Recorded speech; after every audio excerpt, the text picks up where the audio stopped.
Groves. And my name is Dylan Rice. And welcome to the first installment of Fort Hill Student News. Each week we'll be giving a shout out to a club or organization at Fort Hill. This week's shout out goes to Fort Hill Factions. Factions is a new group that meets every Monday after school in room 220. If you are interested in politics, debate, or the upcoming elections, be sure to join. Each installment of Fort Hill Student News will contain 3 segments: student life, oral history, and current events. In this week's Student Life segment, we will be giving you various tips on how to enjoy this homecoming season.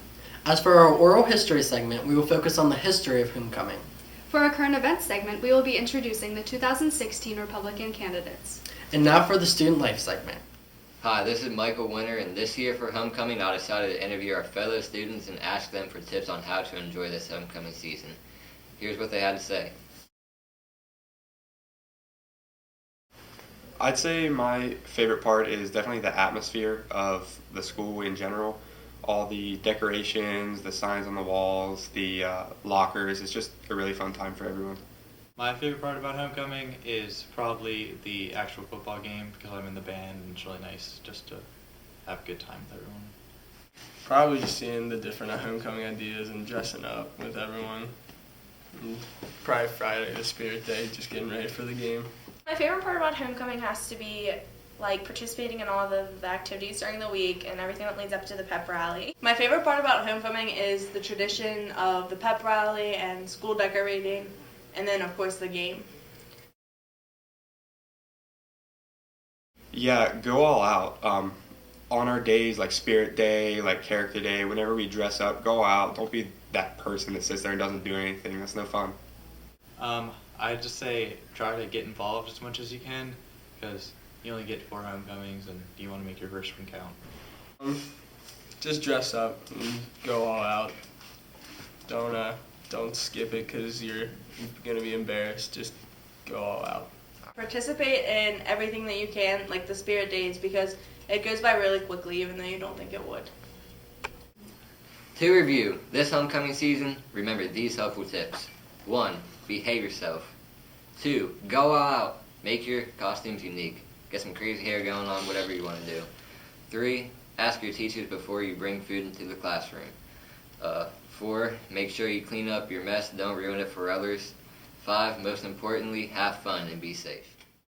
Did you know the homecoming queen was originally called the football queen?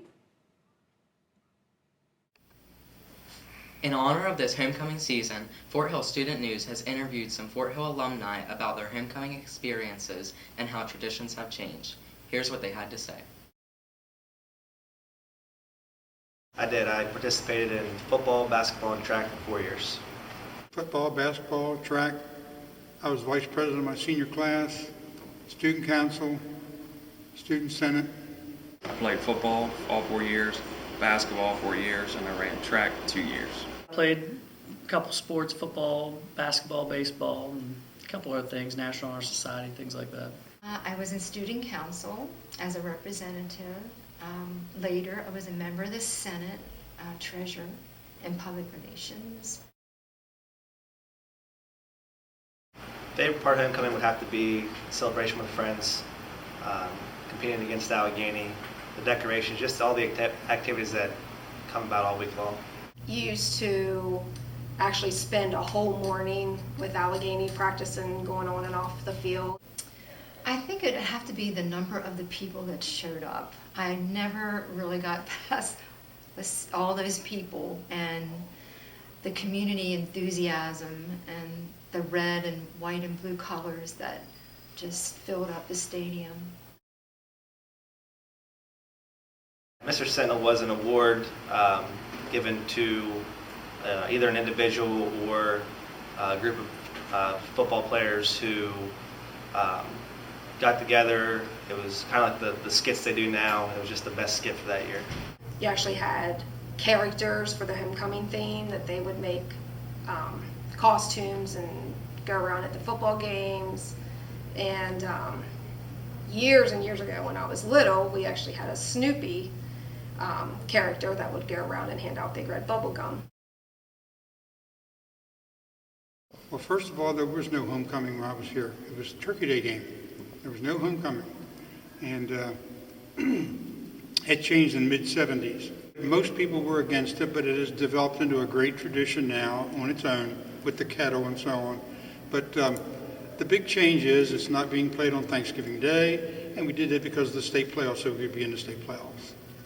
I see more people involved. When I was in school, honestly, it really only rotated around football and the band, and even more so the football. You got to talk about that's 20 years ago this year, and the boys soccer team, there was no girls soccer team, so we actually had a girl play on the boys soccer team, so it was kind of a fairly new tradition type deal with that.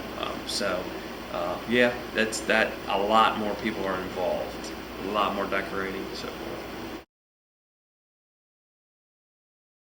I would probably say just the whole week in general, because you had a homecoming parade, then you had the pep rally, you had bonfires. It seemed like every single night of the week of homecoming we had something going on.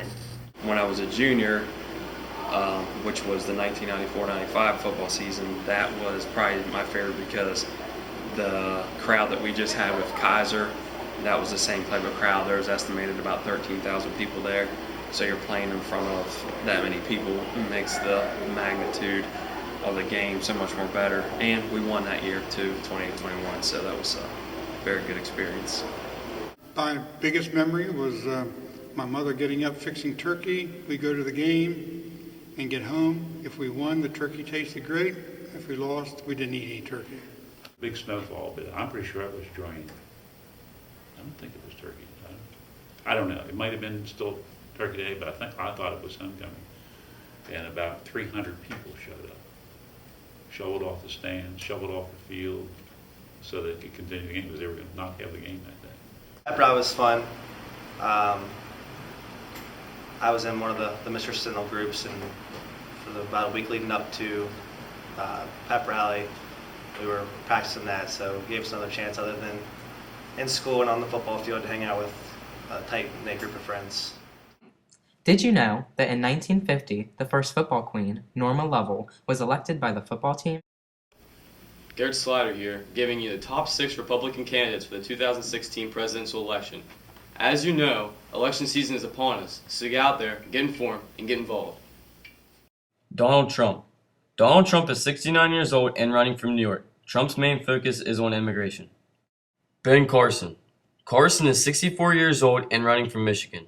His main focus is on education. Marco Rubio. Rubio is 44 years old and running from Florida. His main focus is on immigration. Ted Cruz. Cruz is 44 years old and running from Texas. His main focus is on mandating a balanced budget. Jeb Bush. Bush is 62 years old and running from Florida. His main focus is on foreign affairs. Carly Fiorina. Fiorina is 61 years old and running from California. Her main focus is on education and foreign policy. Did you know, in 1975, the football queen was changed to the homecoming queen to incorporate all students in sports? Did you know? Well, now you do. Thanks to Fort Hill Student News. Be sure to check out our weekly poll posted on our website. Thanks for watching. See you next time. Be sure to tune in for the next Democratic debate on November 6th at 8 p.m. The next Republican debate will be on November 10th. Don't forget to go to the big game on November 7th. The homecoming game will be starting at 12:30. That evening, the homecoming dance will start at 8 o'clock.